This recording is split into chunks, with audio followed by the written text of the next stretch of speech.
The shadows where the truth hides deep. Echoes of the lost and the secrets they keep. Cold cases burn in the back of your mind. We dig through the dark, one, two at a time. This ain't fiction, this is blood, this is truth. 12-gauge investigative, justice uncaged. We ask the questions they're too scared to say, shining a light where the guilty pray from killers. This is 12-gauge investigative. Let's jump in. We're built for the case. Just getting started. Justice is just getting started. 12-gauge investigative. We don't miss. All right. Welcome on this Saturday night. My name is 12 Gauge. Welcome to my channel, 12 Gauge Investigative. Tonight we're gonna tackle the missing in America portion of my channel. We're gonna talk about Alisa Petrov out of Utah. So we're gonna talk about Alisa. I talked about her a little bit yesterday, and I showed her missing poster. We're gonna go over some articles and some other things that I was sent to assist me with this case. I'm going to tell you first and foremost, I'm not very versed on this case, but we're going to learn about it together. So if you're ready to dive into some missing person stuff, then let's get going. And also, I'd like to thank everybody for being here last night for the live that lasted 4 hours and some change. I appreciate each and every one of you that was in that live, in the subs, the chat, the mods, everybody that participated.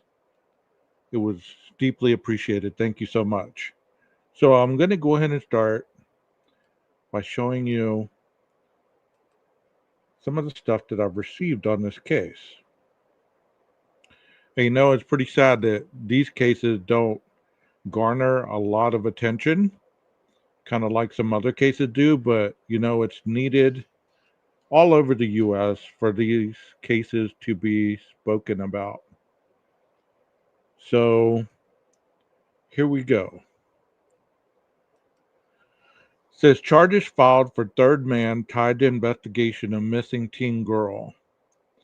If you haven't seen the flyer, her name is Alisa Petrov. The key takeaways: a third man, Samuel Tencum Mitchell, is charged as part of the investigation into the missing 15-year-old.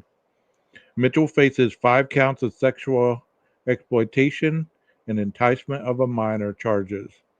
Alisa Petrov remains missing. Her family is offering $20,000 for information on her whereabouts. So, South Jordan, Utah. A third man has been charged as part of the investigation into a missing and endangered 15-year-old South Jordan girl. But like the other two, Samuel Tencum Mitchell, 41, of Harriman, is not charged with any crime directly related to the girl's disappearance. Mitchell was charged Friday in the 3rd District Court with 5 counts of sexual exploitation of a minor, a second-degree felony, and enticement of a minor, a Class A misdemeanor. He is accused of engaging in sexually explicit conversations online with 15-year-old Alisa Petrov before she ran away from home. She has not been seen since April 21st. While investigating Mitchell, law enforcers discovered he had been communicating with a second 15-year-old girl, the charges state. Investigators also found multiple files of child sex abuse material referred to as child pornography on his phone. Police say Alisa was dropped off by her mother at school at 9:30 a.m. on April 21st. The juvenile never went to class and was later located on security cameras at a nearby gas station. She was later given a ride by an unknown male to the UTA track station in American Fork, where she traveled to Provo. She was last seen on surveillance footage in Provo on foot, according to several search warrant affidavits. So I don't know where Provo is or how close it is to um, this city, but it seems like she was able to get to some kind of train station or whatever, bus, and was traveling to American or in American Fork, where she traveled to Provo. Um, while searching her room, police reported finding an iPad hidden in her dresser and discovered she had been messaging multiple people. On May 12th, William Taylor Glines, 37, of Texas City, Texas, was charged in 4th District Court with 2 counts of aggravated sexual exploitation of a minor and 2 counts of attempted aggravated sexual exploitation of a minor. First-degree felonies, 2 counts of sexual exploitation of a minor, a second-degree felony, plus enticement of a minor, and 3 counts of criminal solicitation, a Class A misdemeanor. Then Matthew Nicholas Menard, 35, of Miami, was charged in Utah's 4th District Court with 2 counts of aggravated sexual exploitation of a minor, a first-degree felony, plus enticing a minor, and 3 counts of criminal solicitation, Class A misdemeanors. He surrendered to South Jordan police on Wednesday and was booked into the Salt Lake County Jail. Police believe both men were communicating with Alisa before she disappeared. Alisa remained missing as of Friday. Police believe she had asked multiple people to help her get to Las Vegas, where it is believed she was trying to meet up with people she met online. Her family is offering a $20,000 reward for information leading to her return. And there's the missing person's flyer. So if anybody has seen this individual or has heard anything, please contact law enforcement with the numbers stated below. You can contact the South Jordan Police Department at 801-840-4000. Press 1 and then 1. Call her mom anonymously, 801-780-0885. And there's also a website, findalisa.com. And I did post that website yesterday. Alisa is a 15-year-old, 5'3", 122-pound female. And we did notice yesterday on her arm, she does appear to have like a burn scar or a birthmark on her left forearm. So if you run across somebody with this kind of description, make sure that you do the right thing and contact authorities, because somewhere tonight, some family is missing their loved one and they need to know direly where this person is, no matter what has gone on between from the time she ran away to the time that she discovered. Hopefully she comes home safe. Um, yeah, she did run away from school. So, as PKC says, I think she is considered an endangered runaway. So, take a look at these photos. And I did have a live yesterday before the long live. Toward the end of the live, these photos are enhanced.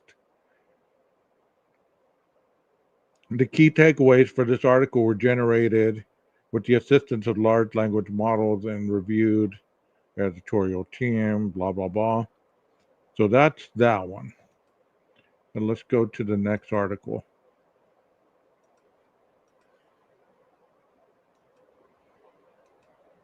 Please get this information out if you know anything to assist this family tonight in getting their daughter back. She's 15 years old. She had no business on the streets, especially with grown men who are apparently grooming her for no good, you know? Said two faced criminal charges tied to missing and endangered Utah teen. South Jordan, two men, one from Florida, one from Texas, are facing criminal charges tied to a missing and endangered 15-year-old South Jordan girl. So we read this already. So she left school on April 21st. She had not been heard or seen from since. Says one of the men has been talking to Alisa on social media for months leading up to her running away, according to the charging documents. The conversations are largely sexual in nature. The charges state at one point Menard allegedly discussed meeting up with the girl in Las Vegas. So we heard in the last article she was trying to find a way to Las Vegas. Menard, over the course of several months, corresponded with the teen for the purpose of soliciting sex, sodomy, and child sex abuse material from the minor. He discussed in graphic detail his intent to sexually abuse the child. He encouraged and engaged with the teen, all from the state of Florida, where all his substantial ties to the community and resources are. Menard had no connection to Utah, the charges state. Police say Alisa was dropped off by her mother at school at 9:30 a.m. on April 21st. So there's another picture of her.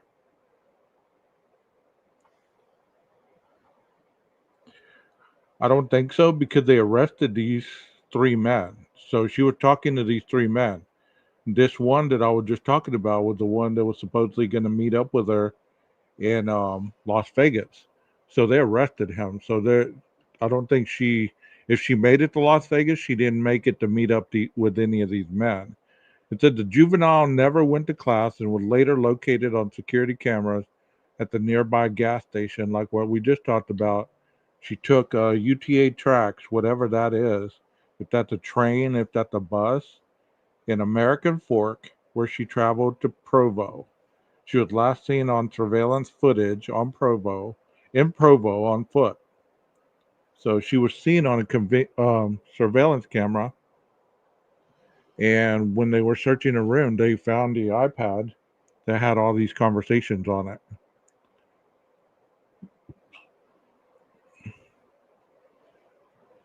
It said, I discovered a hidden Instagram account the juvenile had where she had been conversing with an individual with the profile name Matt. I read through their conversations, which were lengthy. I discovered Matt had identified himself to this juvenile as a 35-year-old male living in Miami. In their conversation, the juvenile is clear with Matt regarding her age being 15, and he makes many statements confirming his knowledge of this that led investigators to write out in one of the warrants. The warrant states that Matt and the victim also had extensive conversations where they planned on the juvenile running away from home to meet him in Las Vegas. Matt tells the victim he will fly to Las Vegas for a business trip later in May and she can lay low until he gets there. They then plan to fly to Los Angeles together for several days before ultimately going back to Miami, where Matt lives. They discuss methods in which the victim can travel without being tracked and avoid detection. They also discuss their future plans and how they can create a false scenario where Matt tells people she is his daughter, the affidavits allege. Police said they discovered after Alisa went missing that she had also been communicating with Glines on social media.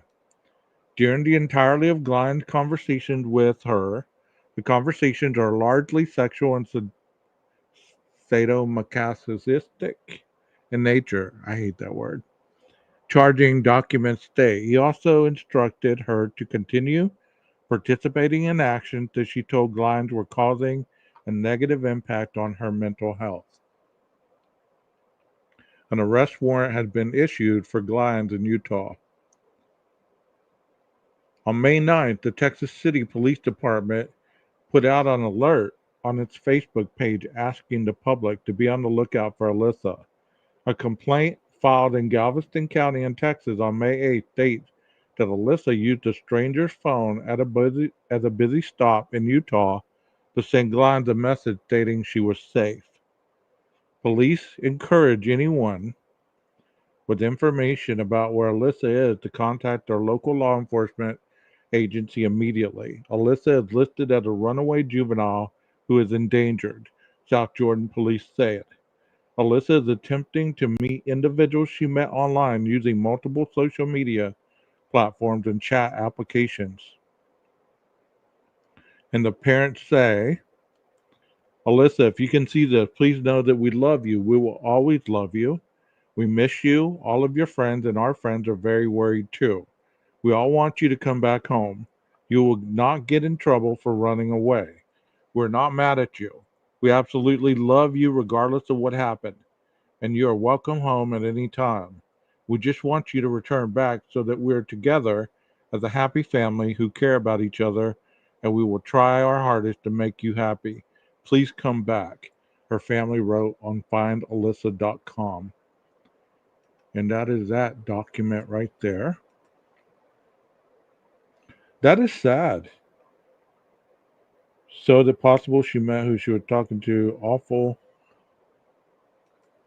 I believe that she probably has somebody that is harboring her right now.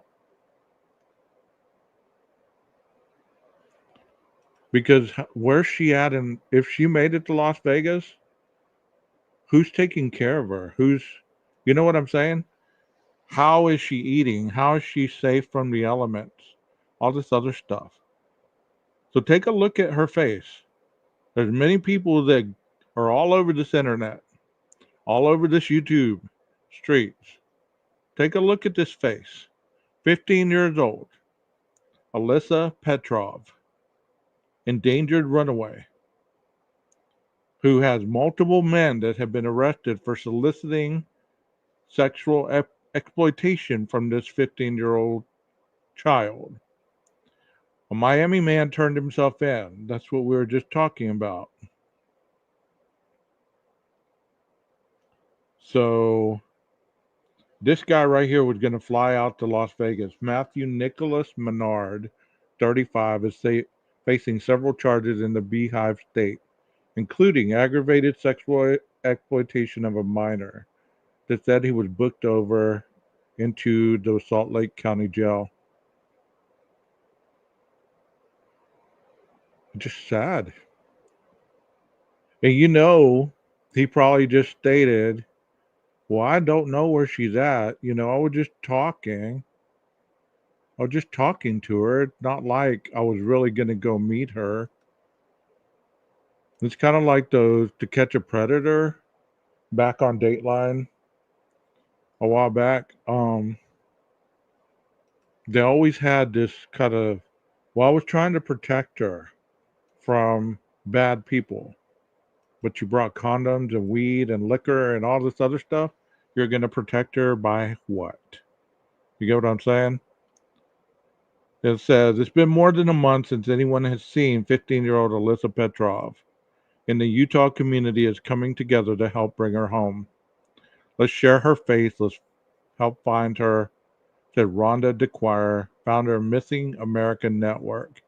A UTA station in Provo was Petrov's last known location when she disappeared on April 21st after walking out of her American Fork school. Police said she was asking people at the station for help getting to Las Vegas. I mean, she could be anywhere. She could be with anyone. We know darn well in the true crime community that long haul truckers are so easily eager to give people rides anywhere and everywhere.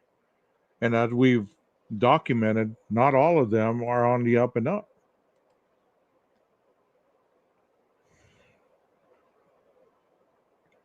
And here's a short video.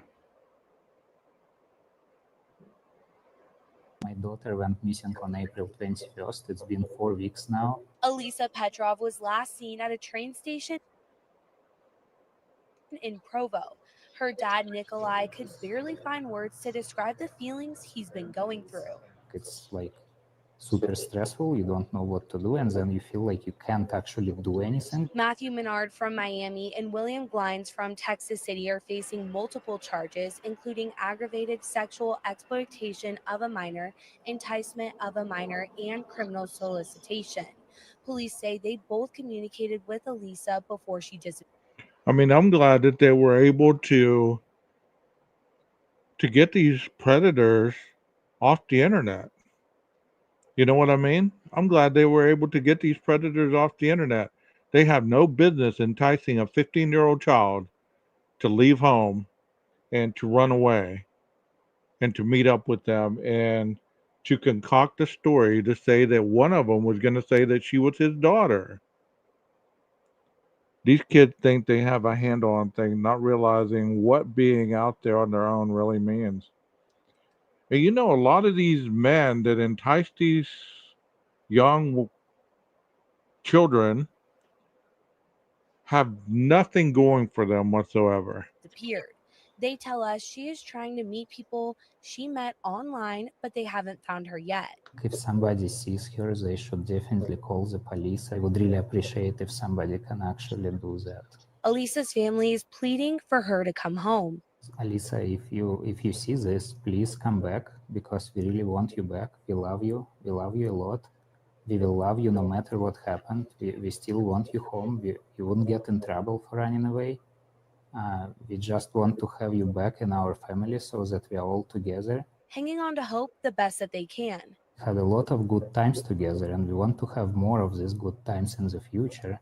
In South Jordan, Avery Klanowski, Fox 13 News, Utah. That is so sad. And I hope the YouTube community doesn't latch on to this and make it worse than it is, because these three people have been arrested. The parents have nothing to do with this. The fact that she ran away, she made that choice on her own. It doesn't matter what was going on at home. She could have reached out to other people to assist with any type of situation that was handling at that home if she felt like she was in danger. She didn't need to run away. She was communicating with these people online. So before people start attacking the parents and claiming that they were at fault for her possibly running away, step off the gas, man. Get off the gas. You know, there's three predators that have been arrested. If there was any motive, they were the motive for her leaving. You know, even though they haven't been charged with her disappearance. Like it says right here, Petrov was targeted by adults in a vulnerable situation and she needs to be brought home. That is true. That is so true.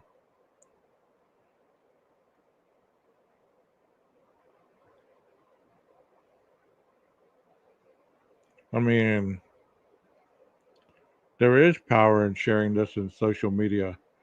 I've haven't seen a lot of stories on this at all.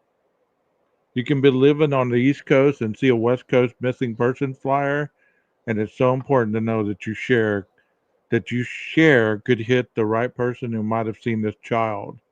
Richard is asking Alyssa to trust her family, come home, and know what that's where she belongs. We just want to be safe. There's a lot of people who care about you, and that's the most important thing is getting you home so you can be safe, she pleaded. The hope is that people never stop sharing Petrov's story and keep looking. I hope she finds her way back home. South Jordan police ask if anyone has information to please call them. My Las Vegas folks, if there's any of you in that vicinity, do the right thing. If you see something, say something. This girl needs to be reunited with her family. There's no reason she should be out there on them streets, especially in Las Vegas. None whatsoever. She needs to be back with her family. Do you all agree, chat? People need to do the right thing and call that number. If they see something, say something. Because that's the only way that this individual is going to come home. I hope that people do the right thing and that she makes it home safely.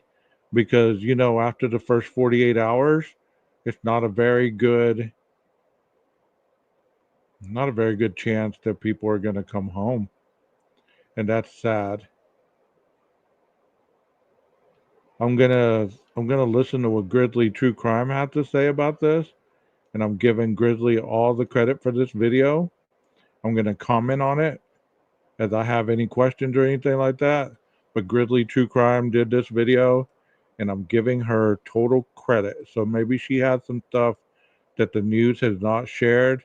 She's great at researching, so Gesla K, I'm giving her all the credit. Yes, you're right, RJ. You're right. Let's see what Gesla has to say. Of missing 15-year-old Alisa Petrov, and there's been a couple of updates that I want to share with you. Now, I'm going to link the original live stream that we did on this case in case you want to see the map time and the interviews we looked at with Alisa's parents and just some of the other things. Today, I just want to quickly run through this presentation so we all... Okay, Gisela did put up here that she was born April 16, 2010. She's from South Jordan, Utah. Her parents are Olga and Nikolai Petrov. She's 5'3", 122 pounds, brown hair and brown eyes. She was wearing a gray Harvard University t-shirt, a black hoodie, baggy jeans, and carrying a blue backpack with a yellow stripe. Her parents are offering a $20,000 reward. So any folks in the Las Vegas area, or even in the Los Angeles area, any of those areas, be on the lookout for this young teen. Her parents want her home. On the same page. Maybe it's a refresher, or maybe it's the first time you're hearing about this case. And then I'm going to tell you about the updates. And I have to run through this first because it's going to give you the full picture of who are these other two men, of which one has been arrested. And now, apparently, Alisa was talking to a third man as well, who's not yet being named in the media. So this case is getting more and more scary as time... Well, I did give you the names of the three perpetrators, so if you're just joining me, you just watch the beginning of the video, you will get the three men who have been arrested for the solicitation of online exploitation of a minor and amongst other charges. Time goes on. My name is Gisela K. This is Grizzly True Crime, and let's just quickly do this. If you are very familiar, like you remember this presentation, just skip to the next timestamp for the updates, okay? Please note that this content is for adults only. Viewer discretion advised. On April 16th of 2010, she's from South Jordan, Utah. Her parents are Olga and Nikolai Petrov. They've done multiple interviews with the media. She was last seen on April 21st of 2025. She's 5'3", 122 pounds. She has brown hair and brown eyes. She was wearing a gray Harvard University t-shirt, a black hoodie, baggy jeans, and carrying a blue backpack with a yellow stripe. Her parents are offering a $20,000 reward for any information leading to finding a... I agree with you, RJ. I agree with you 100%. If she did make it to Vegas, it is very sketchy, especially off the strip, not far away from the strip. There's a lot of dangerous activity that goes on, that's not far from the strip. So, and there's a lot of human trafficking that goes on. So her life could be in danger. We don't know. So anybody watching this in those areas, please be on the lookout for this little girl. Her name is Alisa Petrov. Alisa. Now, on Monday of April 21st of 2025, Alisa was dropped off at school in American Fork. She went into the building, but she did not attend any classes, and she told two boys about her plan to run away to Las Vegas. She left and visited a nearby gas station where she purchased some items. They didn't say what. It sounds like maybe snacks or something. Then she got a ride from a man from the gas station to the Utah Transit Authority frontrunner station. She boarded a southbound train and was last seen exiting at Provo Central Station. Surveillance footage previously showed her exiting a UTA train in Provo just before midnight on April 21st. Witnesses at the station said that she had asked about traveling to Las Vegas, that she wanted help. And some people in our live stream said maybe she was going, to Salt Lake City and asking for rides there eventually because she realized it would be easier to get to Las Vegas from there. I'm not quite certain how far this area is, South Jordan to Las Vegas, but I mean, I know where Utah is, I know where Vegas is, so it's quite a distance, but I mean, it's doable, especially if somebody's giving her rides. You know what I mean? So look at these surveillance videos. I know they're a little grainy, but any little bit of information can be helpful in cases like this. Alisa is officially classified as a runaway juvenile, but is considered missing and endangered. Her parents said that Alisa was always on her phone, which is what makes it even more scary that there's been no social media activity since the day she was last seen. Nothing. She hasn't spoken to anyone, not a family. There's no social media activity, and no one knows where she is. They did everything they could to keep her safe. They monitored her phone. They taught her to be careful around strangers and online. But Alisa had been using an old iPad, one that's 8 years old, to communicate with people on social media. They kept it because it had family photos on it. She hid this iPad in her dresser, and her dad said when he heard that she went missing, he actually looked through her room for clues, and he didn't initially find that iPad because it was tucked away so well. But eventually they did find it. Now, And they did find a lot of disturbing conversations that were on that iPad from these men that she was communicating with, one from Miami, one from Texas, and one from Utah. 5.5 hour drive. That's not long at all. You're right. So it says her mother said the family later learned that Alyssa may have asked a young woman to purchase a ticket to Las Vegas in exchange for cash. And another person said they saw her asking for a ride to South Lake. Olga Petrov, her mother, said the family later learned that Alisa may have asked a young woman to purchase a ticket to Las Vegas in exchange for cash. And another person said that they saw her asking for a ride to Salt Lake. Her parents said she was doing well in school and had no apparent reasons for running away, but they fear that she might have been influenced by online interactions with strangers. And she was interacting with a guy with the last name of Menard. She called him Matt. And he was the one that was from Miami. And he was telling her to meet him in Las Vegas.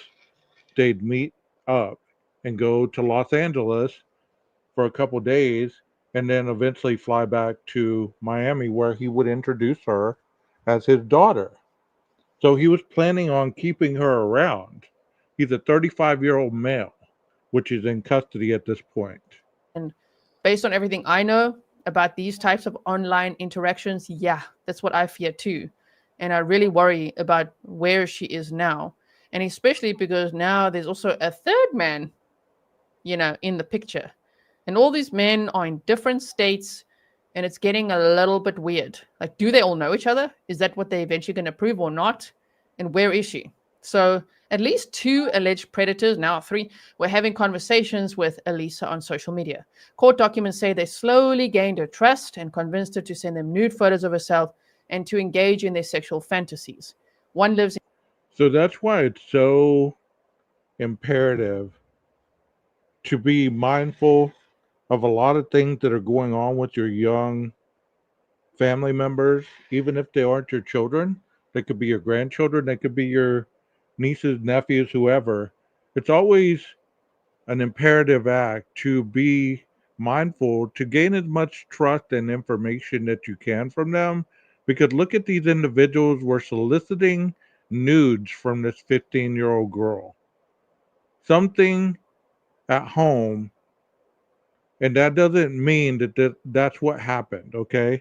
But something that was going on at home, she was finding comfort online for whatever damn reason, and these men had convinced her that they were much more trustworthy than her own family, because that's The Menard guy, the guy in the middle with the glasses, he's the one that convinced her to go to Las Vegas.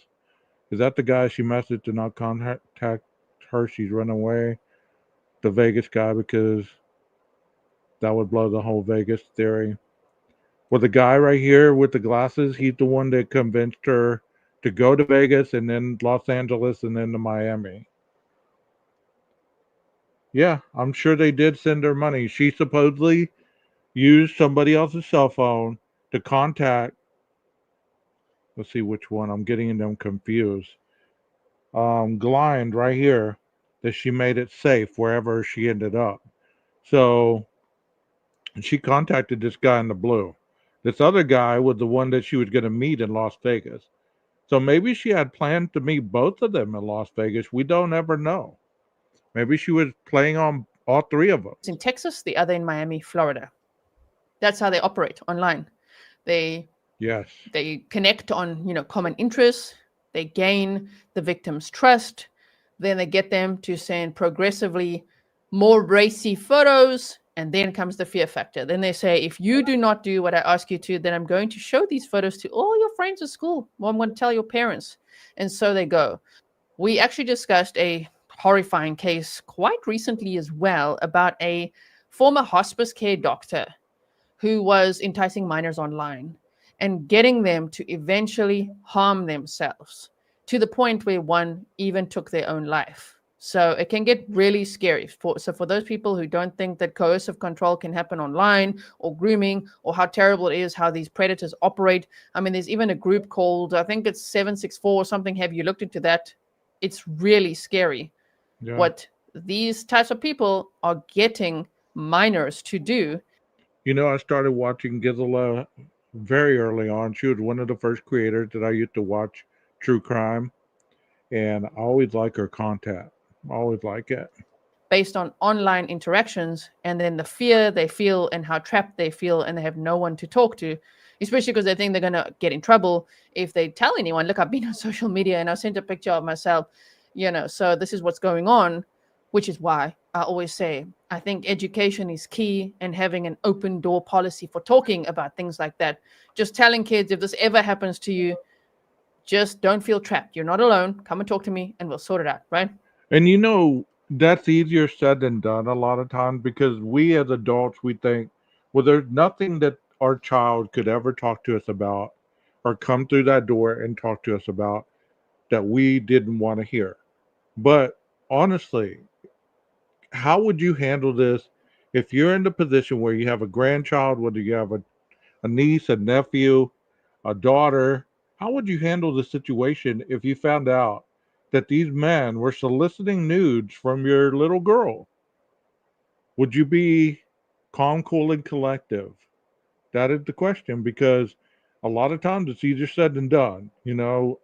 Me, it'd be so hard for me to keep my composure. I wouldn't be mad at the girl. I'd be so mad at the older gentleman. It'd be hard for me to keep my composure. And you are right. A burner phone is so easy to get, and you're right about that. They could have gave her money to go buy a burner phone. We never know. This makes me sick. She just turned 15 in April, but Vegas and prostitution is wild, and if she can't buy hotels and seeks older men's attention, can't end well. You're so right. You're so right on that. Cancel the Wi-Fi. No phone, school and home. That's it. Parents dropped the ball.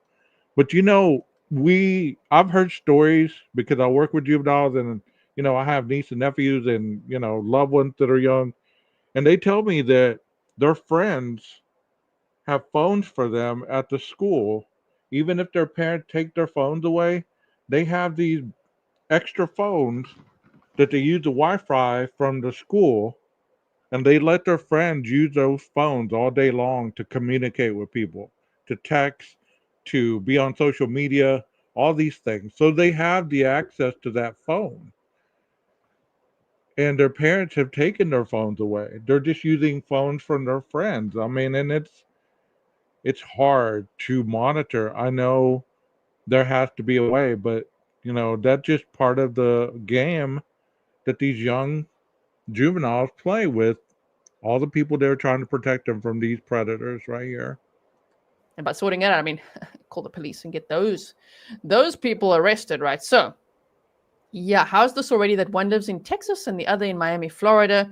Matt Menard lives in Florida, but they can't find him. And yet he's got attorneys already in Utah. That case is very strange. So Alisa, nowhere to be seen. Matt Menard, missing, like at large. What? And then William Taylor Glines or Glines, 37 from Texas. Now he's arrested. He's sitting in jail. So 35-year-old Matthew Nicholas Menard said that he would meet her in Las Vegas. See, that's where I'm like, oh my word, that guy is the biggest red flag. Okay, so that guy is missing. I thought I just read an article where he was arrested, but this could have been old information. But I did read an article where he was arrested recently, so I don't think he's missing anymore. So he is. All three of them are in custody, per those articles that I just read. Like he's the connection, and yet they can't find him. He's at large. We're going to find out more about him today because the Daily Mail has continued to dig into that guy and they found more information on him. So, more pictures as well. He's the one that told her that they should meet in Las Vegas and then they would fly to his home in Miami. Police were able to see messages between Alisa and this man. They knew, between these men actually. Both of them knew that she was 15. In fact, they were checking to make sure, that she is that young. Her parents said that she had a phone and an iPad with her, but her social media has not been active since she went missing. You can pause to read if you want to read through this yourself now, if it's the first time you're seeing it, or just go watch the previous live stream. Now, Matt Menard, 35, discussed in graphic detail his intent to sexually abuse the victim. He encouraged and engaged with her from the state of Florida, where all his substantial ties to the community and resources are. So this is what Matt told her. He says he tells the victim he will fly to Las Vegas for a business trip later in May, and she can lay low until he gets there, the warrant alleged. They then plan to fly to Los Angeles, California together for several days before ultimately going back to Miami, Florida, where Matt lives. So does that sound like a sane individual? Like a 35-year-old man is talking to this 15-year-old girl just like you would talk to a female who is of your age or maybe a little older, a little younger, but not 15 years old. We're going to meet over here and then we're going to fly back to where I live. She's 15. I do not get that. I think they said they went through her phone about 6 months ago and removed or blocked many apps. They didn't realize she was using an old tablet. Thank you for that. Hey Leslie, how are you doing? I mean, this is really disturbing in so many ways. How would she lay low, underage, and can't get hotels? Very true. But she was able to solicit a ticket from somebody for cash. People are wild. They will do a lot of shady shit for some extra cash. And that's sad, but that's the truth. So Matt tells the victim that he'll fly to Las Vegas for a business trip later in May, and she can lay low until he gets there. That's a problem. She'd also scribbled down the name of a hotel on a note that was found in her bedroom. Yeah, that is also, I wonder if she ever got there. And who was there to meet her? Who was there? Did Matt Menard arrange that? Who knows? So they said they then planned to fly to Los Angeles, California for several days before ultimately going back to Miami, Florida, where Matt lives. I don't believe any of that. I think he had the worst intentions for her based on what I know so far, right? Now, 35-year-old Matthew Menard has not been located, still not. They don't know where he is by the police.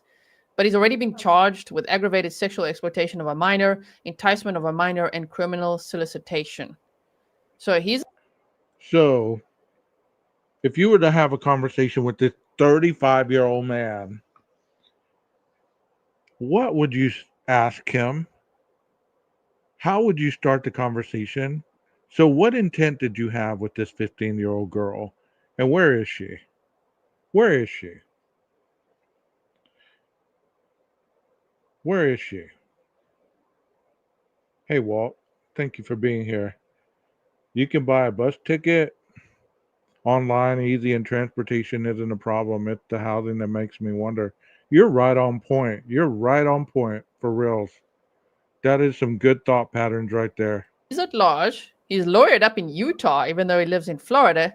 Can't find him. They executed a search warrant at his home, seized his phone, and after that, he disappeared. So they did have contact with him. Then they shipped his phone to Utah so that the police there could analyze it, and of course, the FBI. And now he's missing. Like, what? He's at large, right? So, again, if you want to pause to read through this bit of the statement of probable cause that we do not yet have. I'll read it right quick. It says in April 2025, a child whose identity is known to law enforcement, hereafter CV1, went missing. Law enforcement began an investigation into CV1's whereabouts. The National Center for Missing and Exploited Children located a social media account for CV1, which showed CV1 had been commuting with defendant Matthew Nicholas Menard via the social media internet application. Defendant verified at different points throughout his conversation with CV1 that he was aware CV1 was a minor. At one point, defendant asked CV1, "Are you secretly 15, LOL?" To which CV1 responded, "What the fuck? Of course, yepers, I'm actually in middle school." During the entirety of the defendant's conversation with CV1, the conversations are largely sexual in nature. After learning that CV1 was a minor, defendant told CV1, "But for real though, when we meet, if we're gonna be when we meet you, we're gonna be fucking all night."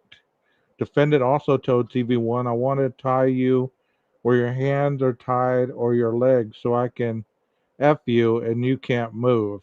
In another instant, defendant told CV1, "I need you to give me the best BJ ever though.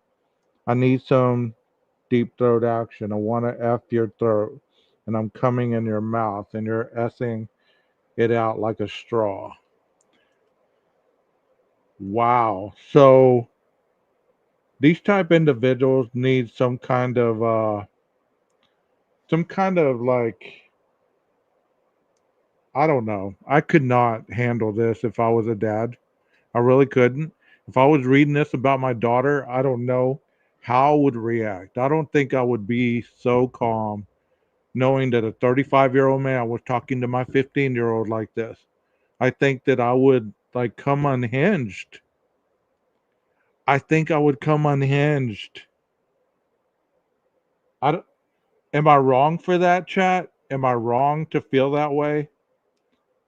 Am I wrong for that? Any other males in the chat, would you come unhinged reading this if this was your 15-year-old daughter that some 35-year-old man was commenting secretly to your 15-year-old child?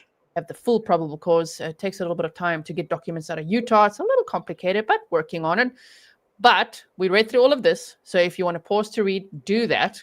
But I'll just highlight that one where at one point they said the defendant asked child victim 1, "Are you secretly 15? Lol." To which child victim 1 responded, "WTF, of course, yepers, I'm actually in middle school."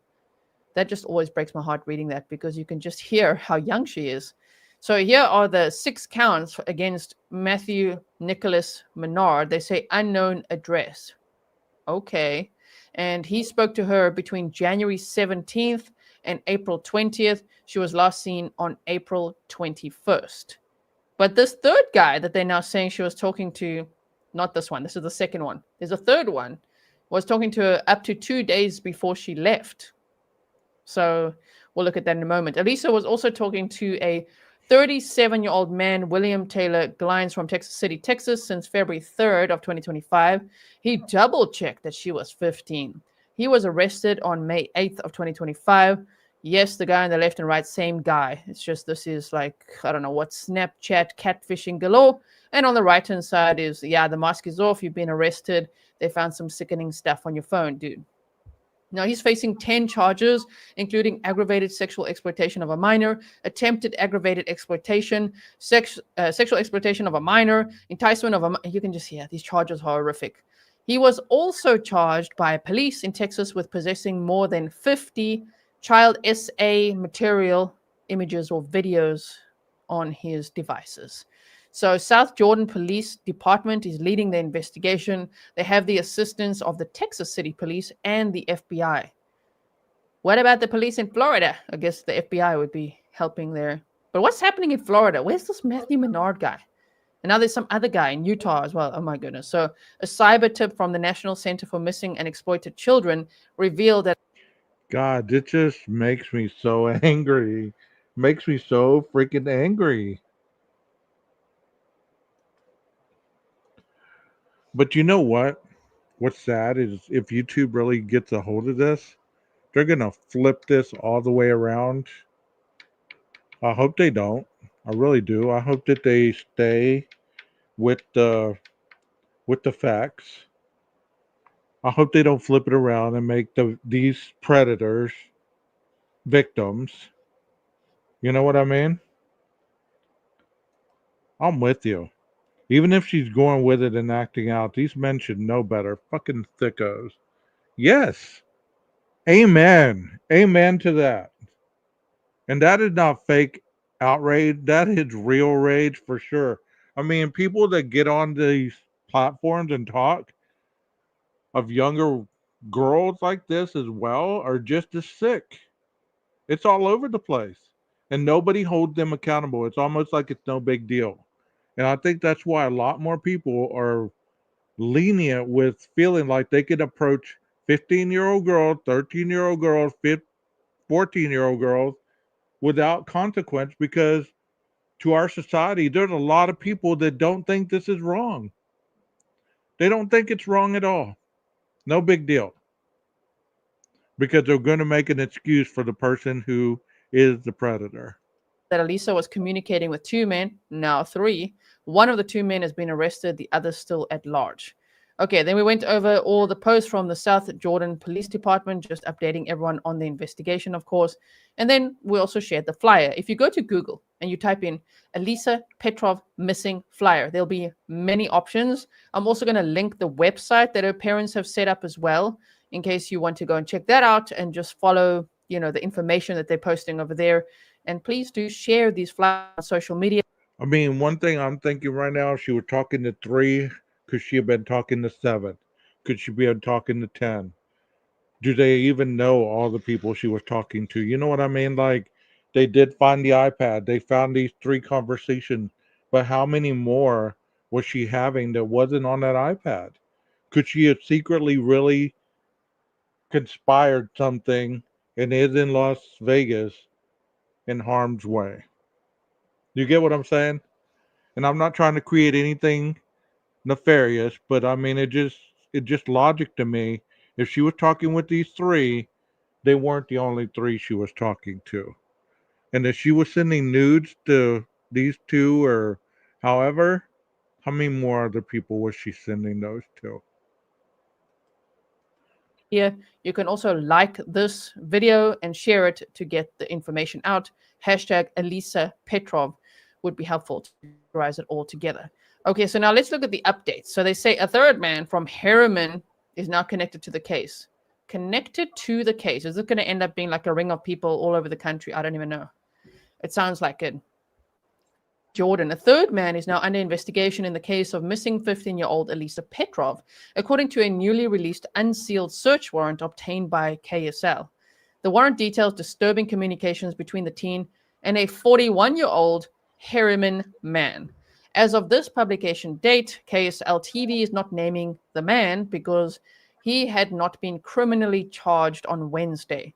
However, the warrant outlines probable cause for the search of his home and phone, citing evidence of potential crimes, including enticement of a minor and exploitation of a minor. According to the affidavit, South Jordan police discovered the man's identity through messages found on Petrov's iPad, which was located in her bedroom after she was reported missing. So she was communicating with this guy on Discord. The other one was Instagram. So she was all over the place communicating with these guys, which is no fault of her own. She's 15. It was their intent and their motive that led her away from the safety of her home. She is the victim here. She needs to be found. She could be in multiple dangerous situations and very endangered nonetheless. On April 21st. The iPad contained extensive conversations between Alisa and a Discord user. The chats were sexual in nature and included discussions about meeting in person, condoms, and references to sexual games. The final message from Alisa to the man was sent on April 19th at 12:34 a.m. That's 2 days before she went missing. It read, "I'm running away. Please don't contact me." The warrant also reveals that the man and Alisa had multiple video calls. She also shared her Snapchat username with him. Investigators believe some messages may have been deleted.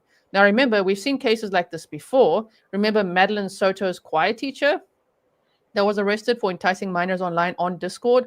He also had video calls with them. Oh, he had all sorts of tricks, like not using audio when he showed himself on video. Sometimes we've seen cases where the video would be completely blacked out, even though they want to see the victim, they won't show themselves. There's a lot of things that these guys do, right? And so they said, a photo from the Discord account matched the man's Utah DMV photo. South Jordan police said they couldn't comment on their investigation into the Harriman man, but said their search for Alisa Petrov remains very active. This is the third man tied to Alisa's disappearance. 2 others have already been charged by the Utah Attorney General's office, as we know. So that's 3 men. That's 3 men. This guy was enticing her on Discord.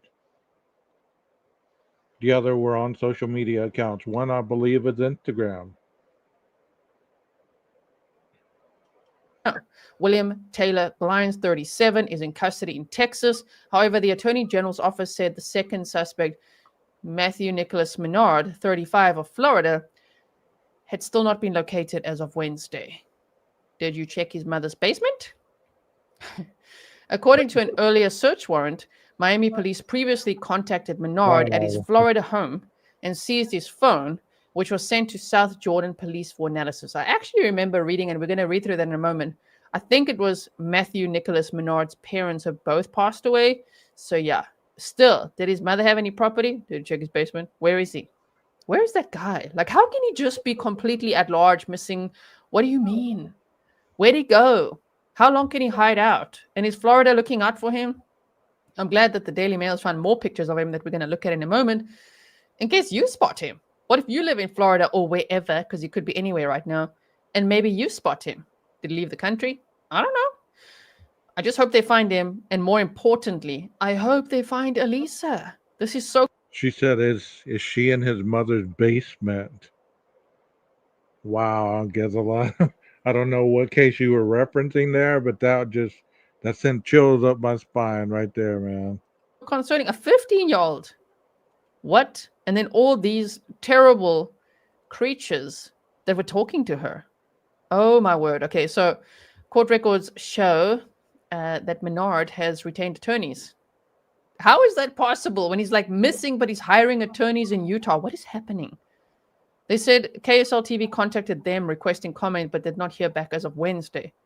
Okay, so the rest, we know anyone with information on Petrov's whereabouts was urged to contact the South Jordan police. So over here, if you check this out, that was shared on X, this was shared by a PI, Steve Fisher. So let me just show you this one document here where it says State of Utah Attorney General Plaintiff versus Matthew Nicholas Menard. Logan E. Collins and Joseph E. Rupp of Collins Rupp PC hereby enter the appearance on behalf of the defendant. Do they know where he is? He has attorneys already in Utah? And pursuant to Rule 16 of the Utah Rules of Criminal Procedure and the Due Process Clauses of the Utah and United States Constitution. Let me ask you guys in the chat. Does it sound guilty if you hire an attorney after you've been arrested? Is that a guilty move in your eyes? Because a lot of times people say if they hire an attorney, that means they're hiding something and they're guilty. In your eyes, what does that mean? Share with me. Does that mean that they're guilty in your eyes? That they hired that attorney? Leslie said this is 10 miles away from me. Oh, he hired before he was arrested? Okay. Is he hiding on your land, Leslie? Hereby request the following material. Now they're asking for discovery, but they don't know where he is. Whoever knows where he is, better do the right thing. You better call the police. Fess up. Who's hiding him? Where is he? This guy Yeah. needs to be cuffed and thoroughly investigated because he's the one See something, that told say Alisa something. to go to Vegas. And Yeah. that's where she was set on going. So that for me it's very important to find him, right? Okay, so check this out. This is now a new article published on May 27th. So yesterday, today's date is May 28th at the time of this recording. They said tech exec 35 groomed Alisa on her secret iPad before she vanished without a trace. So why is he not in jail? Yeah. Another A tech one. sales executive accused of trying to lure a missing girl across the country for sex is still a free man, despite sickening charges, and police won't say why. Why? Do tell. Matthew Nicholas Menard, 35, allegedly spent months grooming Alisa Petrov, 15, after getting in contact via Instagram and through her secret iPad, of course. He slowly gained her trust, and police alleged convinced her to send him nude photos. And Well, if you find her, there's a $20,000 reward. So Las Vegas folks, Los Angeles folks, and anybody in that area, be on the lookout for this girl, not just because of the money factor, but because it's the right thing to do to help her parents bring her home. Be on the lookout. She could be traveling with somebody. She could be traveling any way, shape, or form. So be on the lookout. I've shown numerous photos of this 15-year-old.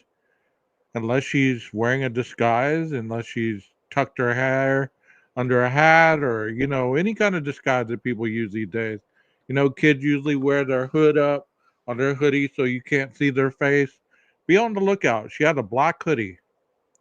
She had a backpack with the yellow stripe down the middle. She's wearing baggy jeans, and I forgot what kind of shoes. engage in perverted sexual fantasies before agreeing to meet him in person. That if he's at large and she's missing, are they going to find her with him? Where the heck is he? Alisa suddenly disappeared from her school in Utah on April 21st, and messages between the two revealed that they had arranged to meet in Las Vegas. Police believe they never actually met. Why do they believe that? They never actually met, but Alisa has not been seen or heard from since she was spotted asking for help to get a bus ticket to Las Vegas. Now, that's sadly another possibility, is that she was intercepted by who knows who along the way to meet someone like this. I mean, that is true. On her way to Las Vegas, she could have reached out to somebody that maybe she wasn't talking to sexually. Maybe she was talking to somebody closer to her age, or maybe just a little older, that came and gave her a ride to Las Vegas. I mean, because if you're talking to people, you're meeting all kinds of people, all different kinds of ages. So it's very difficult to just pinpoint, say, okay, these three guys, they're involved, but only one of them could have got her to that location. That's not necessarily true. You have to look at all avenues to see if there's anybody else that she could have been talking to that could be assisting her in her runaway plans. I mean, you just never know. Now, they said What did I do? Great. Sorry about that. they never actually met, but Alisa has not been seen or heard from since she was spotted asking for help to get a bus ticket to Las Vegas. Now, that's sadly another possibility, is that she was intercepted by who knows who along the way to meet someone like this. Now, they said Menard last week was charged with 2 counts of aggravated sexual exploitation of a minor, enticement of a minor, and 3 counts of criminal solicitation. Police seized his phone at his home in Miami on April 30th, but he was never arrested, even after a search of his device allegedly uncovered disturbing messages. Why? South Jordan police in Utah, which is leading the case, told Daily Mail that Menard was not on the run, but refused to say why he wasn't in custody, despite a no bail warrant being filed by the Utah Attorney General. So how was he able to be out and about with no bail bond?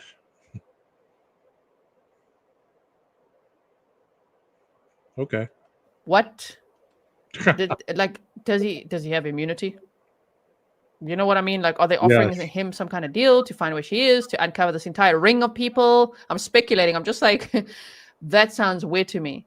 So you go there, you find him in Miami, you take his phone, you find horrifying things on his phone. He's the guy that told Alisa, go to Vegas and lay low, and then I'll meet you there. I mean, who tells a teenager that?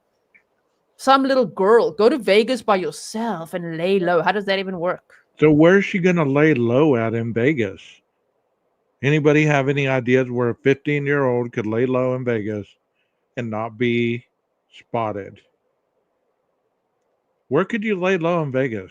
How would you lay low if you were 15 years old, trying to not be caught by the authorities, possibly waiting for somebody to come pick you up, but you got enough money to get there?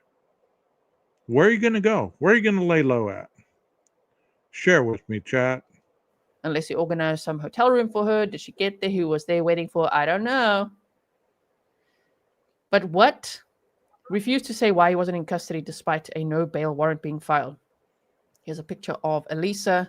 A lot of people were talking about the bruise on her arm. We don't know what that's from. We don't know. She did, I think, figure skating, ballet, gymnastics, sports. So it could be from anything like that. It doesn't have to be nefarious, but who knows?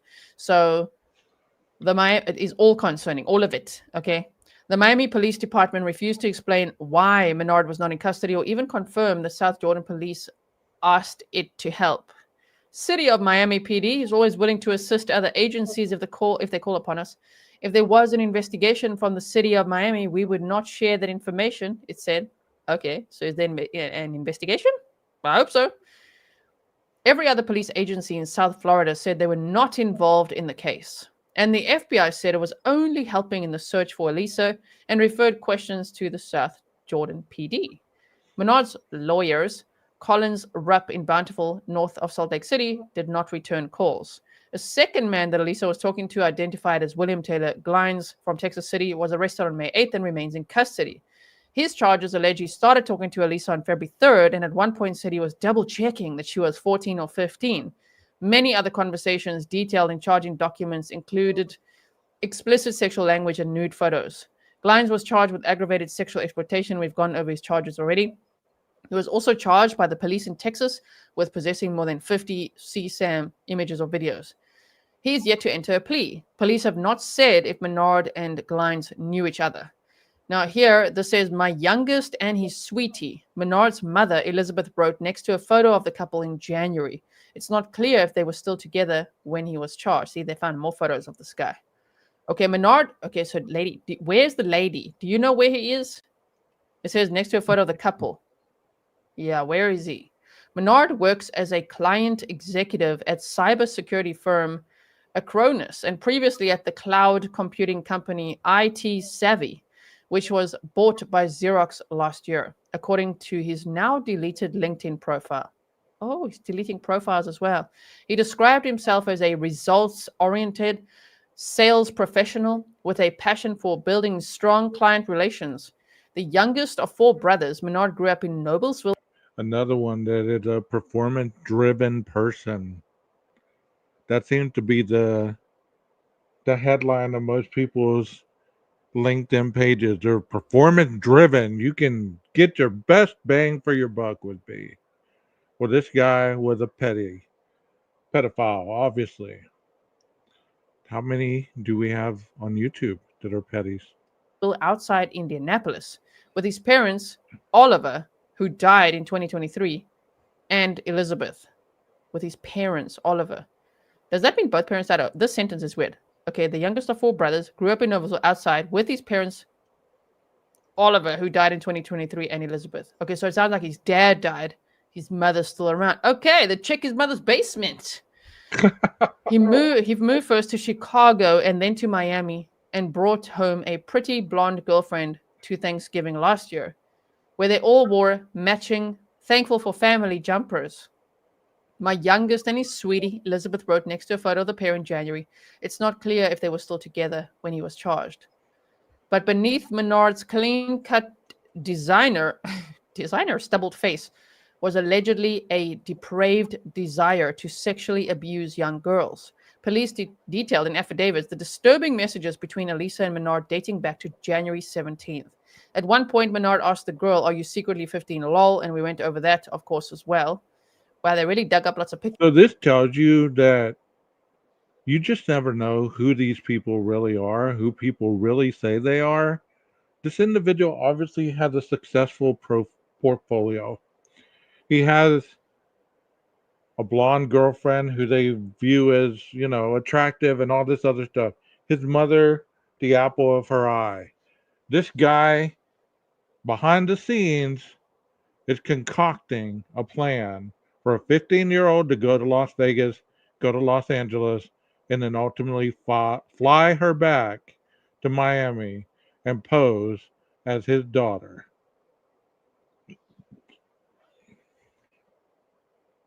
Makes you wonder if you really know people as good as you think you know them just based on their appearance. Pictures of this guy. Oh my word, there's more of them. They said despite allegedly knowing how young she was, they continue to talk and the conversations are largely sexual in nature. Menard, over the course of several months, corresponded with the teen for the purpose of soliciting sex, sodomy, and child sex abuse material from the minor, the affidavit continued. He discussed in agree with graphic you. detail his intent to sexually abuse the child. He encouraged and engaged with the teen, all from the state of Florida, where all his substantial ties to the community and resources are. Some of the texts include I don't know who that person is, JB. But this is a timeline of where she was. She was dropped off at school at 9:30. She skipped class and buys supplies at a convenience store. Man gave her a lift. She went to the American Fork train station, got on a train, went to Provo, gets off the train and asks people on help getting to Las Vegas. And that was the last time she was seen on camera. included in the affidavit included incredibly graphic descriptions of sexual acts that he allegedly wanted to perform on the teen. Eventually, the pair made plans to meet in Las Vegas, where Alisa told witnesses that she was heading, and then go to Menard's home in Miami. Matt tells the victim he'll fly to Las Vegas for a business trip later in May. She can lay low till he gets there. They plan to fly to Los Angeles and then going back to Miami, Florida, where Matt lives. Alisa secretly made the plans with Menard using a long-forgotten iPad she dug out of a dusty box and hid in a dresser, her mother said. The device, it escalates. The fear factor enters. Because he hasn't been officially. The warrant also shows Miami PD seized Menard's phone as evidence and shipped it overnight to the South Jordan police.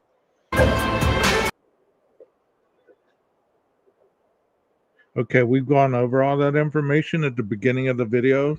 I do want to show the Las Vegas tunnel. That did bring an interesting thought. I have watched those videos before, and they're kind of creepy, to say the least. Let me go ahead and play this one. This is a Channel 5 video, so hopefully I won't get copyrighted by this. If this is a real news agency.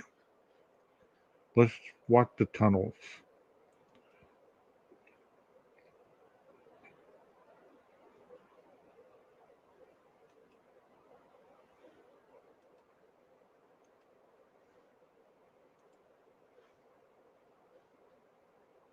Here we go. The casinos, like they go through the drain and they come through here. Do you guys use this for anything? Yeah, we wash clothes. Put a bucket under it, get the water, and wash and rinse. You guys take showers with this? We take showers on the other one. The other one's a lot cleaner. This is pretty clean though. Yeah, it's clean. This documentary will explore the life of the people living in the drainage tunnels beneath the Las Vegas Strip, a small community of unhoused people often referred to in local folklore as the Mole People, who agreed to take me in for a short period of time. Vegas, baby. Night. See you in the morning. We promise we won't do anything to them. We won't tie them up or nothing like that. No bondage, stuff films. No, not tonight. If you're an avid documentary watcher, you may have seen there's been dozens upon dozens of documentaries made about this small community in the past 6 years. After it was first investigated by researcher Matt O'Brien, who wrote a book called Beneath the Neon and started a nonprofit organization to help them called Shine a Light, a recovery center ran by former tunnel people. That's my booking picture. The tunnels have been a magnet for documentary filmmakers for quite some time, myself included. Get out of the damn way, dude. This is the illest juxtaposition imaginable. Think about it. Are you thinking about it? And to me, the public fascination about the tunnels makes complete sense. Between Teenage Mutant Ninja Turtles, the legendary New York documentary, Dark Days, which documented the Freedom Tunnels in Harlem in the late 90s, and the underground post-apocalyptic gameplay in the Fallout series, it's safe to say that we all share a mutual fascination with hidden, underground, subterranean living. But still, I was hesitant to make a Vegas tunnels video, much like I've been hesitant to make a video. So, has any of you ever been to Vegas and experienced any of these tunnels?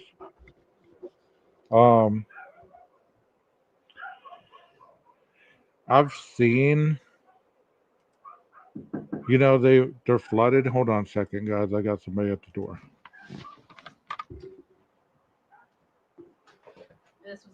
Thank you.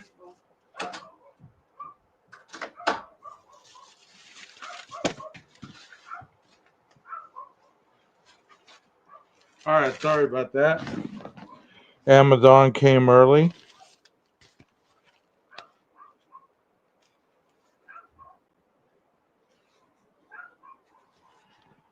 Uh-oh.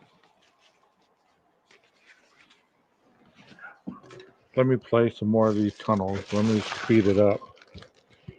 I didn't freeze up, so y'all don't be leaving.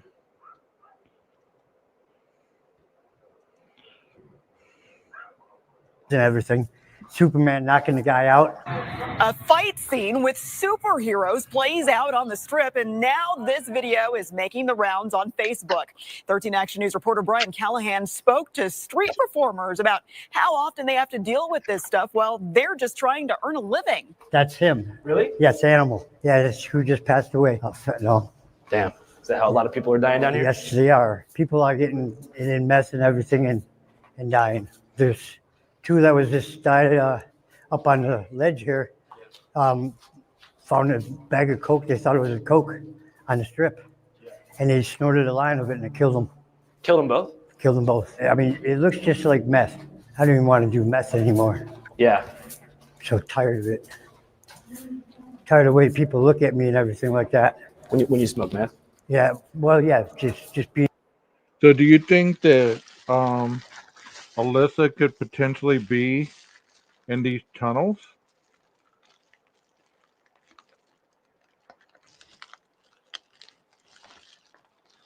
Leslie, I don't talk to him. And I'm sure if he watches my channel, then he will be notified. I mean, everybody has this. I'm not being mean, okay? But I don't reach out to other creators in the attempt for them to go looking for people because I don't think, he's really in the mindset of missing people. I think he's in the mindset more of Idaho 4. So, I mean, if you want to, you're more than willing. I mean, I really don't talk to him. So, if you would reach out to him, I mean, like I said, people in the Las Vegas area, in the Los Angeles area, please be on the lookout for this young girl. I mean, she could be anywhere. And most people that are running away, they do hang out by the bus stations. They do hang out in areas that are open 24 hours a day. I've never been homeless, so I don't know exactly. I mean, I would think maybe laundromats that are open 24 hours, possibly Walmart, possibly any grocery stores or anything that are open 24 hours. I mean, I'm sure if you're trying not to be seen, you got to find someplace that's warm or dry. Something like that, because you're not just going to be wandering the street, because the more you wander the street, the word's going to be out and people are going to be looking for you.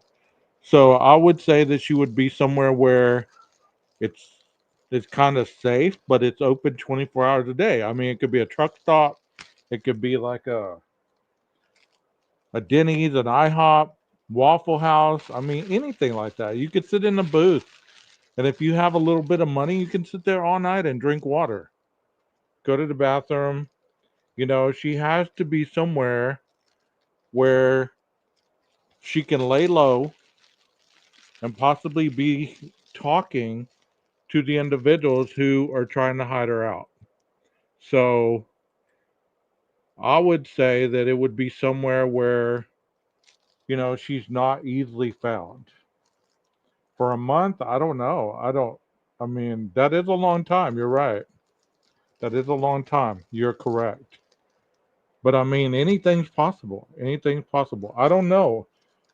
Help me think of some other ways that she could be hiding out. I mean, do you think somebody has her in a hotel room, holding her against her will? Do you think she's being trafficked? Do you think, you know, she's in a stash house? Do you think, she's being, solicited to other people? I mean, is she being forced to do things against her will? You know what I mean? Like, help me to brainstorm. Because in my mind, I would think that I would try to be somewhere where, A, it's going to be, there's a lot of people around. So if I do need help, I could potentially go tell somebody, hey, this person's messing with me. They won't leave me alone, blah, blah, blah. She's a female. She's not a 15-year-old male. So could she have a fake ID that says she is 18? Yeah. Yeah, anything's possible.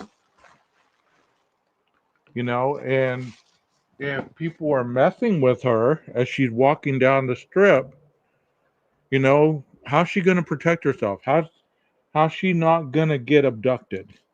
You get what I'm saying? She's 5'3", 122 pounds.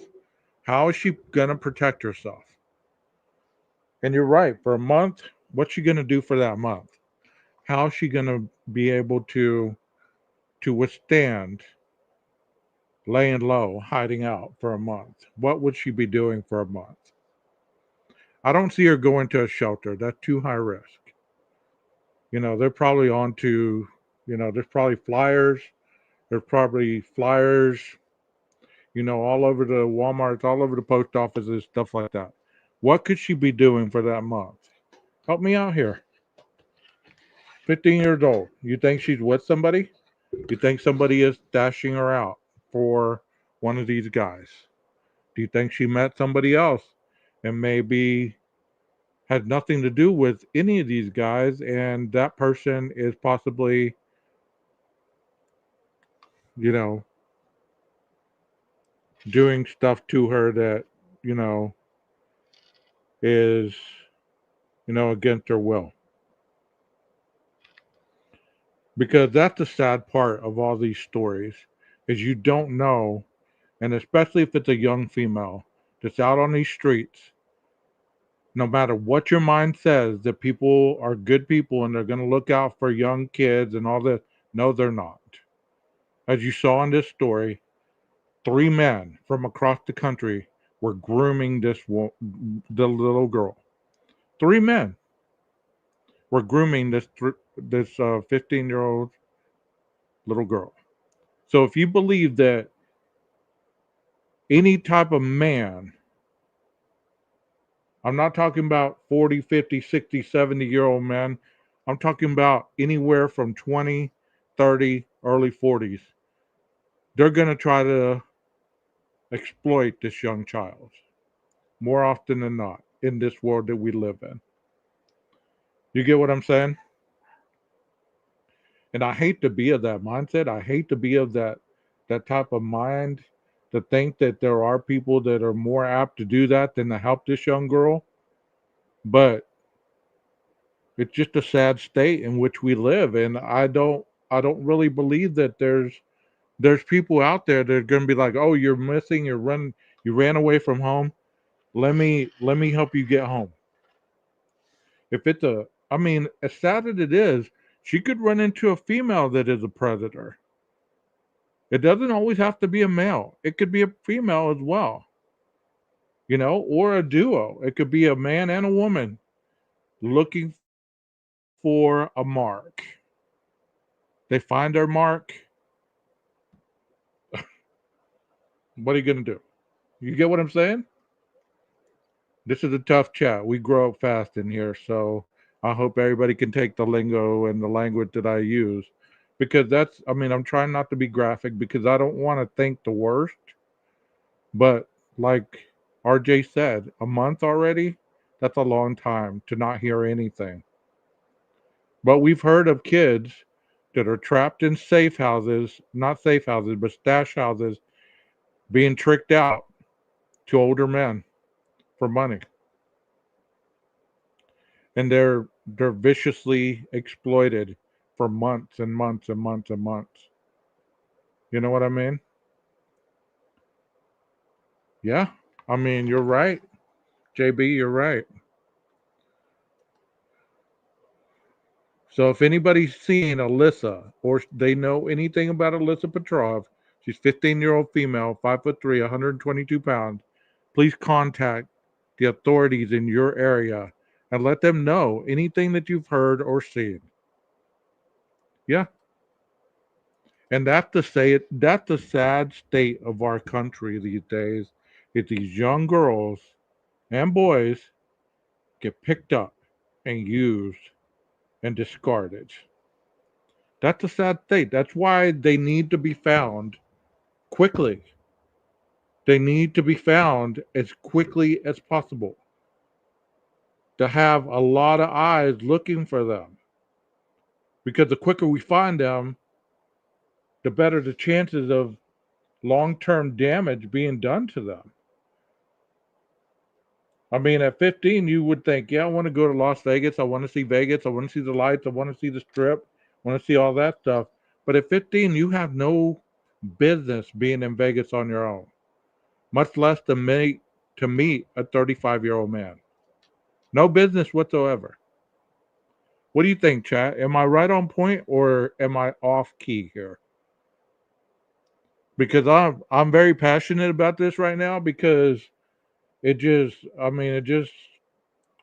hit home really closely to me, and I can't imagine. I can't imagine that there's people in this world that play a role during the day, but at night, they prey on these young children online.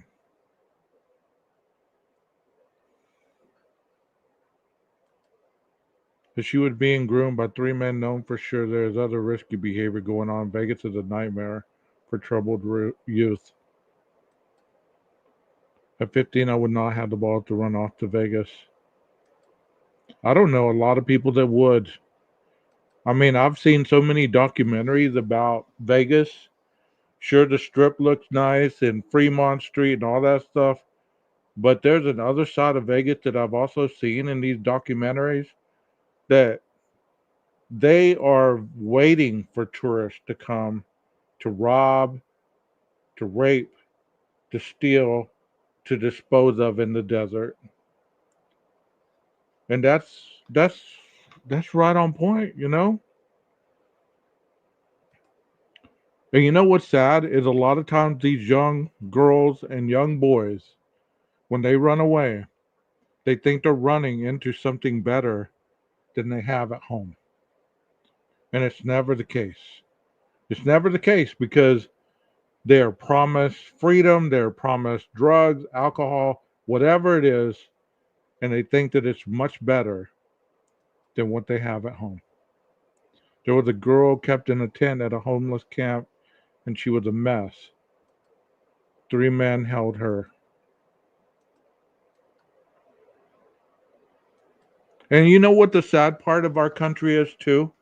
I'm not trying to be on my high horse because I'm really not. I'm not the moral compass of YouTube, not the moral compass of the world. But what's really sad is instead of helping people, people turn the other cheek. You know, they see something that doesn't look right, they don't say anything about it because they don't want to get involved. Imagine if you run away and all these details came out about her talking crazy to these sickos. Maybe she's embarrassed to go home now. Yeah, 2 women rescued her. Exactly, RJ. You're right on point. You're right on point tonight. I mean, there's nothing. Hell, even if you happen to watch my podcast tonight, Alyssa, I hope that you know that there's nothing that you've done that there's no retribution from. You can go home and repair whatever's been going on with your parents, whatever's happened to you in school, whatever it is that you were running away from. You can go home. You can go home. Find somebody that you can trust that will help you get back home. Find somebody. Or if you know anything about this case, help her get home. Help her get home. She doesn't belong out there on the streets of Vegas or Los Angeles or wherever, even Salt Lake City. She doesn't belong out there trying to get to a location because somebody promised her a better life. Exactly. It isn't her fault. These grown men should have known better. It's just hard to think how she is staying fed and sheltered wherever you are. Please look for someone. Just walk into one of these big hotels and ask for help. Exactly. If you can't talk to somebody, write a note, give it to a waitress, leave it on the table, go to the bathroom, leave a note in the stall where you're at, how they can help you. Find a way out. It's not your fault. There's nothing you need to worry about other than getting home. That is your goal. So if anybody knows anything, anybody knows anything, contact the authorities. Like they say, you might think it's a small detail, but nothing is ever small. And it could be that one little piece of information to help bring this child home. Do the right thing. Do the right thing. Share it all over your social medias. Share this little girl's face. Share the other little girl from North Dakota that's missing. There's a lot of children that are out there missing, and they don't get the exposure and the time that we need to be giving these children and all these missing people airtime to bring them home. We need to do better. All of us in the true crime community, we need to do better. There are channels that do this every day, and to you, you know who you are. I commend you for that. Doodlebug, Mind of Monsters, Arctic Fox, y'all are on it day in and day out. I commend you for your channels. Y'all work your butts off. I see your posts. Y'all work your butts off, and you know, I hope that you are involved with this case because I know that you can get some answers that a lot of other individuals, such as myself, cannot get. Miracle Red Cloud, 13 years old, North Dakota. She's missing as well. Do you know what part of North Dakota, Rondi? It's so hard sometimes to go to the authority figure during this time for many kids. So sometimes an adult that isn't related to law or health can be easier. My heart breaks for these youth. Thank you. They're amazing people. I love them so. Yes, they are. I've worked with too many kids that have been through these situations and what they have been through. So hard not to break when trying to help. You're right on point there. I see runaways a lot of times myself come across my desk, and they're running away not because something can't be fixed at home. they're usually running to something that looks more appealing at the time in their young minds to help them escape something that they're unwilling to talk about, tackle, anything. And sometimes it's a misunderstanding. Sometimes it's a misunderstanding. So let's get the word out for Miracle Red Cloud, 13 years old, out of Sioux Falls, North Dakota, missing since May 8th, 2025.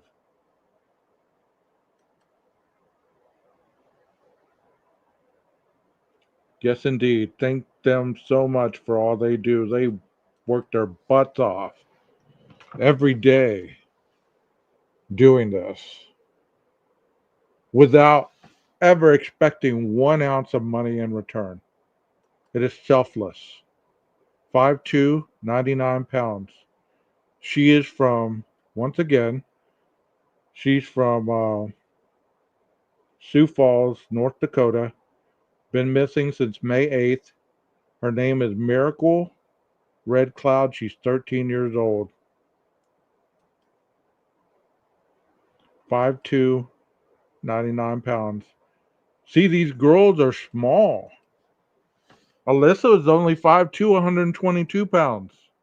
So you're telling me that anybody bigger in stature can't just snatch them up and take them anywhere they want?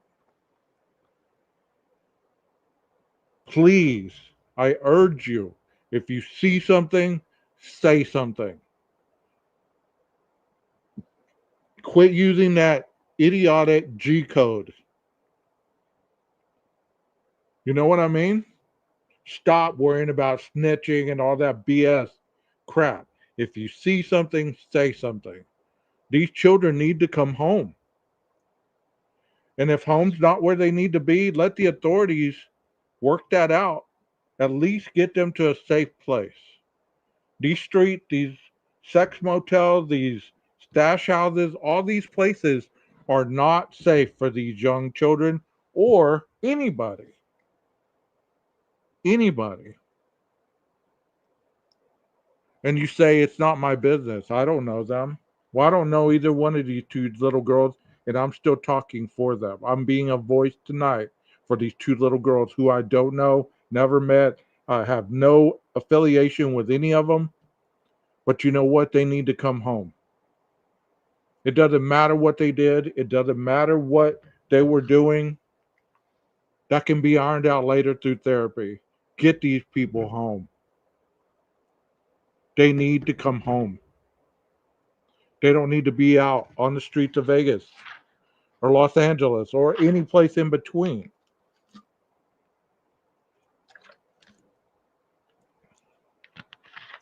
And you know, AR, you and Jen, if you are watching, you could be boots on the ground, be looking out for this girl. Her name's Alisa Petrov. She's 15 years old, 5'3", 122 pounds. I don't know if you watch my channel or not, but if you do, you could be the eyes and ears there in Las Vegas. Be on the lookout for this girl. Be on the lookout for anybody that you might think is being trafficked. I mean, there's plenty of people that we don't even know about that went missing today that have yet to been developed a flyer, anything like that. Be on the lookout, all of us. It's our civil duty to help these people who can't help themselves. It really is. There's more to do than just worry about something that we can't change. We can do something about this. And thank you so much for tuning in tonight. I hope you watched the live from last night. It has a lot more pictures of her. It has her page, which is alisa.com. You can go on her page and read about her story. And once again, be on the lookout for Miracle Red Cloud. I think that's her name. Yeah, Miracle Red Cloud, 13 years old, Sioux Falls, South Dakota, May 8th. You guys can make a difference. You really can. You really can. Let's be the voice for these two little girls and all the ones that don't have that voice right now that are trying to get home. All you have to do is see something, say something, and you could be the link to get these people home. This has to stop. It really does.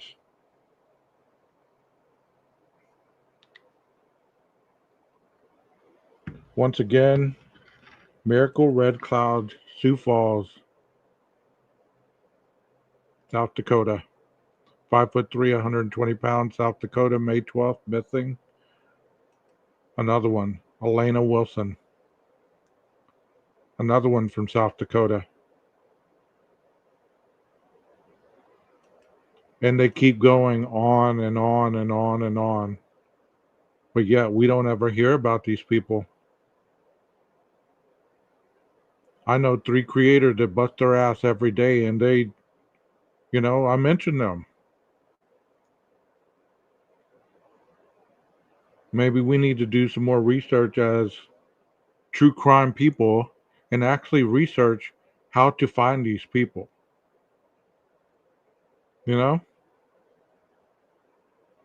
Or truckers picking them up and taking them and doing whatever, because I've done lives on serial killer truckers.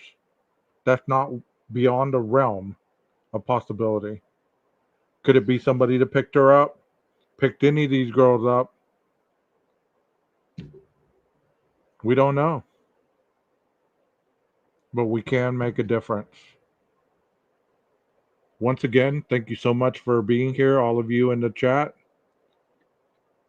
And please don't take my loud talking as fake outrage, because I am upset about this whole situation. I didn't know anything about this girl's disappearance until one of my mods told me about her. May 8th. Is she a repeat? Facebook shows she had been missing since 12/26/24. So y'all have a wonderful night, and I hope to see you again soon. Once again, if you see something, say something. You could be the missing link to bring somebody home. See you soon.